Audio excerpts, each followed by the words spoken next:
Hello friends, जय हिंद। तो मैंने आपको पहले लास्ट लेक्चर में आपको एक डेफिनेशन करवाई थी, मैंने आपको याद हो तो IMRCSAC। उसके बाद मैंने आपको इसको डिकोड किया था, मतलब इसको मैंने फुल फॉर्म, इसकी जो मीनिंग है वो पूरी आपको मैंने बताई थी। उस मीनिंग को यूज़ करके मैंने आपको अकाउंटिंग की डेफिनेशन करवाई थी, जो कि आपको बेहतर तरीके से समझ में आ गई होगी। अब अगला टॉपिक है हमारा ऑब्जेक्टिव ऑफ अकाउंट। ऑब्जेक्टिव का मतलब क्या होता है? उद्देश्य। उद्देश्य क्या कि आप पढ़ाई करते हो, समझना मेरी बात को। तो आपका पढ़ाई करने का उद्देश्य क्या है? आपका पढ़ाई करने का ऑब्जेक्टिव क्या है? कि आप नौकरी चाहते हो, अच्छा घर चाहते हो, अच्छी सैलरी चाहते हो, अच्छी बेहतर से बेहतर जिंदगी चाहते हो। तो ऐसे ही हमारा अकाउंटिंग पढ़ने का उद्देश्य क्या है कि ऑब्जेक्टिव ऑफ अकाउंटिंग। तो पहला ऑब्जेक्टिव क्या है? Maintaining accounting record. Maintaining accounting record क्या? ये आप एक बात बताइए, हम अकाउंटिंग पढ़ते क्यों हैं? ऑब्जेक्टिव मतलब मैंने आपको बताया था, याद हो तो आपको, IMRC में ये जो वर्ड था, आर था, उसमें रिकॉर्डिंग कर रहे थे हम किसकी?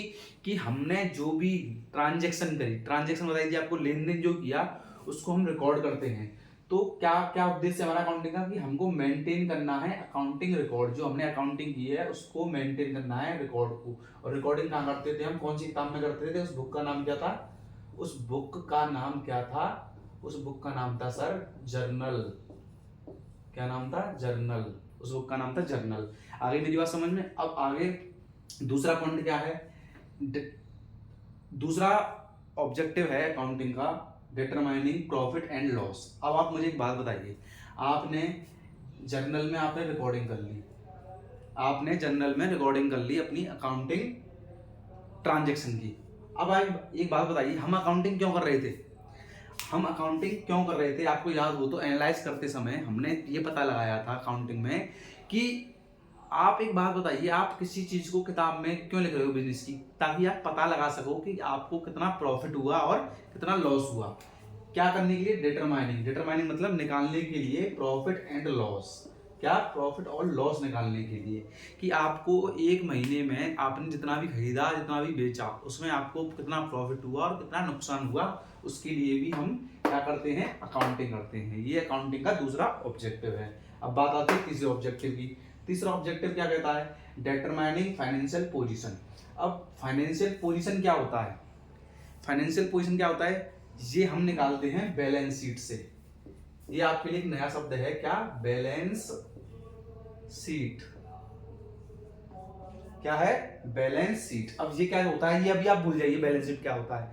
पहले आप एक बात बताइए, फाइनेंशियल पोजीशन क्या होती है? फाइनेंशियल पोजीशन क्या होती है? मैं आपसे, आपने कभी देखा होगा, मैं आपसे पूछता हूं कि आपकी फाइनेंशियल पोजीशन क्या है, मेरी फाइनेंशियल पोजीशन क्या है।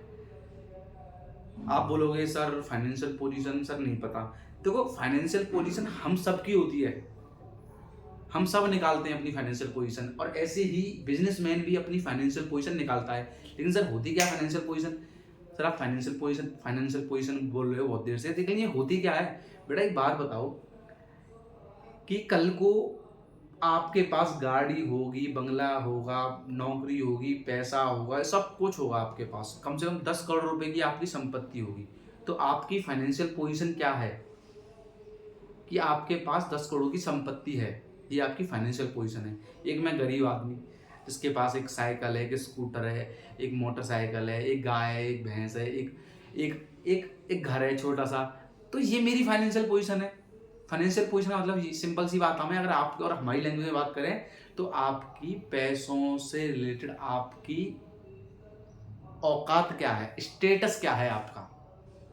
हर किसी की फाइनेंशियल पोजीशन अलग होती है। तो ऐसे ही बिजनेस की फाइनेंशियल पोजीशन, आपने कोई बिजनेस डाला, ठीक है, उस बिजनेस के अंदर आपके पास मशीन होंगी, मशीन के साथ साथ आपके पास बिल्डिंग होगी उसकी, आपके पास बिजनेस चलाने के लिए पैसा होगा, वो सारी चीज़ें आपके पास जितनी भी हैं बिजनेस के पास। एग्जाम्पल लीजिए रतन टाटा का। रतन टाटा के पास क्या क्या है?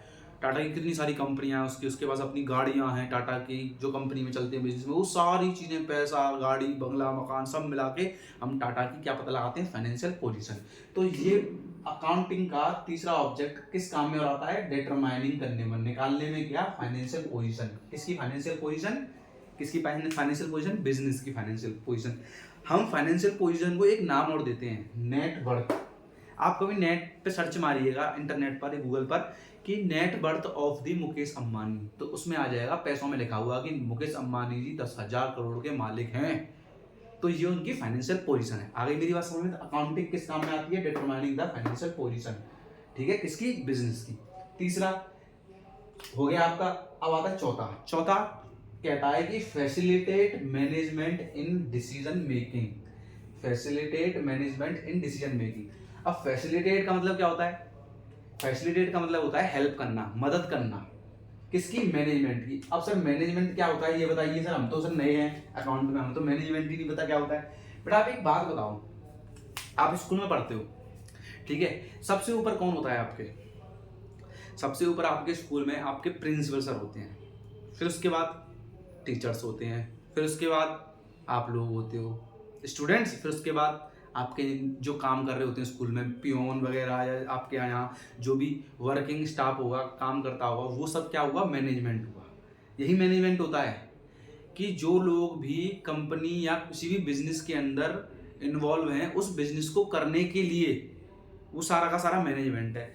तो अब एक बात बताइए, आप अकाउंटिंग कर रहे हो, आपने प्रॉफिट निकाल लिया, आपने उस चीज को रिकॉर्ड कर लिया, प्रॉफिट निकाल लिया, आपने फाइनेंशियल पोजीशन पता कर दी, तो आप एक बात बताइए मुझे, क्या इन सबको देखकर आप एक बात बताओ मुझे कि मेरे पास मेरी एक बिजनेस है, मेरा एक बिजनेस है, उस बिजनेस के अंदर मेरे को पिछले महीने 10 करोड़ का नुकसान हुआ। मैंने एक साबुन का बिजनेस स्टार्ट किया, उसमें मैंने 10 करोड़ का 10 करोड़ रुपए लगाए और वो मेरे डूब गए। अब मैं कह रहा हूं कि मैं इसमें 20 करोड़ रुपए और लगा दूं, तो मेरा मैनेजमेंट मुझसे क्या कहेगा कि सर पिछली बार 10 करोड़ का नुकसान हुआ है, तो कृपया करके आप इसमें पैसा मत लगाइए, कृपया करके आप इसमें पैसा मत लगाइए, आप मत अपना पैसा इसमें वेस्ट करिए, क्योंकि ये बिजनेस हमारा लॉस में जाता है। तो मैनेजमेंट, मुझे किसने बताया? मैनेजमेंट ने बताया कि आप सर प्लीज इसमें पैसा ना लगाएं, क्योंकि ये बिजनेस लॉस का है। तो वो हमारी पता कैसे लगाया हमने? कि हमने प्रॉफिट लॉस कितना हुआ हमें इस चीज से। अब प्रॉफिट लॉस जो हुआ है उसकी हेल्प से हमें मैनेजमेंट क्या करता है? मदद करता है। Facilitate in decision making. क्या डिसीजन लिया कि सर पैसा मत लगाइए, इस कारोबार में घाटा है, पैसा मत लगाइए। तो फैसिलिटेट मतलब ये हमें अकाउंटिंग किस चीज में मदद और करती है? डिसीजन मेकिंग में, कि हमको क्या डिसीजन लेना है या नहीं लेना, या ये काम करना है या नहीं करना, इसमें पैसा लगाना है या नहीं लगाना। इसके लिए भी हमारी क्या हेल्प करती है? कौन हेल्प करता है? हमारा अकाउंटिंग हेल्प करती है। यही उद्देश्य होता है हमारा अकाउंटिंग करने का। पांचवा क्या होता है?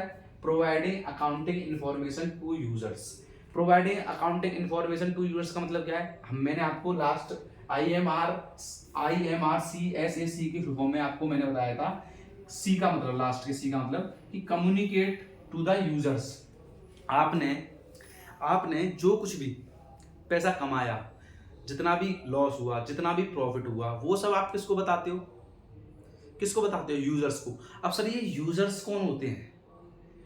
सर ये यूजर्स बताइए कौन होते हैं। मुझे एक बात बताओ बच्चों, कि आपका स्कूल है, आपका स्कूल में आप कुछ भी चीज होगी, उसका इफेक्ट किस किस को होगा? आपको होगा, प्रिंसिपल को होगा, टीचर्स को होगा, वहां लोग काम कर रहे हैं, जो कोई भी उस स्कूल से जुड़ा हुआ है, उस स्कूल से जुड़ा हुआ, वो सारे के सारे लोग इफेक्ट होते होंगे अगर उस स्कूल के अंदर कोई भी बात होती है। तो ऐसे ही बिजनेस में, कोई मेरा बिजनेस है, सपोज करो मेरा बिजनेस है एक कार बनाने का, तो उस कार बनाने वाले में जितने लोग भी मेरे बिजनेस से जुड़े होंगे, भाई मेरे बिजनेस में अगर फायदा हुआ तो सबको पता होनी चाहिए कि भाई फायदा हुआ है, नुकसान हुआ है। ऐसे ही जितने लोग मेरे बिजनेस से जुड़े होते हैं वो सब मेरे बिजनेस के यूजर्स होते हैं। आई मेरी बात समझ में? आपके कारोबार से आपके घर का क्या, बाहर का कोई भी इंसान जुड़ा हो, वो सब यूजर्स हैं, और वो आपके बिजनेस में क्या चल रहा है वो जानकारी प्राप्त करेंगे, कैसे भी करेंगे। तो वही रिजल्ट, वही चीजें हमको किसको कम्युनिकेट करनी होती है? यूजर्स को। वो किसकी मदद से होती हैं? अकाउंटिंग की मदद से। तो 5 चीजों में मदद करता है हमें। उद्देश्य क्या है हमें अकाउंटिंग करने का? अकाउंटिंग करने की जरूरत क्या पड़ी हमें? कि अकाउंटिंग रिकॉर्ड मेंटेन कर सकें, अकाउंटिंग को रिकॉर्ड कर सकें, प्रॉफिट और लॉस पता लगा सकें कितना हुआ है, और अपनी फाइनेंशियल पोजीशन बिजनेस की क्या है वो पता लगा सकें, और मैनेजमेंट को हेल्प कर सकें किसमें, डिसीजन मेकिंग में। डिसीजन मेकिंग मतलब कि फैसले लेने में मदद कर सकें हम।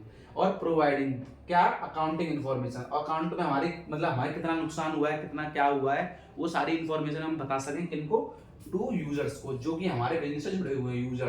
यूजर्स मतलब कि जो हमारे बिजनेस से जो लोग जुड़े हुए हैं उनको बताना। तो ये ऑब्जेक्टिव है, हम इसलिए अकाउंटिंग करते हैं। मेरी बात समझिए, आपको अकाउंट इतना आसान बना दूंगा मैं, इतना आसान बना दूंगा कि आप खुद बोलोगे सर क्या बात है, क्या बात है सर। तो मेरा कहने का मतलब ये है कि ऑब्जेक्टिव ऑफ अकाउंट, कि अकाउंटिंग का उद्देश्य क्या है, वो मैंने आपको आज समझा दिया। इसको रिवाइज करिएगा, शुरू से सब पढ़ के चलिएगा, नोट्स बनाइएगा, किताब में देखिएगा, पढ़िएगा। आप एक चीज पढ़ोगे आपको समझ में आ जाएगी, ये मेरी गारंटी है, और मैं पूरा अपना 100% आपके लिए दूंगा। तो इसी के साथ मैं आपसे विदा चाहता हूँ। जय हिंद। और हाँ प्लीज़, 1 मिनट लगेगा सिर्फ आपको सब्सक्राइब करने में और लाइक करने में। अच्छा लगता है तो कमेंट करके मुझे थोड़ा सा मोटिवेशन देना। बहुत मेहनत करता हूँ मैं आपके लिए। Thank you so much. जय हिंद, जय भारत।